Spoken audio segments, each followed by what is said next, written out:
পরিস্থিতি এমন যে মনে মনে হচ্ছে যে বিপদ সামনে আরো বেশি। এগুলোর মূল কারণ হলো গুনাহ।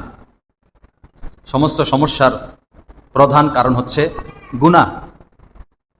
আর এই হাজার হাজার সমস্যার সমাধান হচ্ছে গুনাহ ছেড়ে দেওয়া। হুজুর পাক সাল্লাল্লাহু তাআলা আলাইহি সাল্লাম বলেছেন, আমি এমন একটি আয়াত জানি যে আয়াতের উপর মানুষ যদি আমল করে তো এই একটা আয়াতই সকল মানুষের সকল সমস্যার জন্য সমাধান। ইন্নী আ'লামু আয়াতান লাউ আখাযান নাসু বিহা লাকাফাতহুম। আমি এমন একটি আয়াত জানি, এই আয়াতই সমস্ত মানুষের সমস্ত সমস্যার সমাধান সম্ভব এই আয়াতের মধ্যেই, যদি এটা মানুষ আমল করে। সেটা হলো আমাইয়াত্তাকিল্লাহা ইয়াজআল লাহু মাখরাজা ওয়া ইয়ারযুকুহু মিন হাইসু লা ইয়াহতাসিব।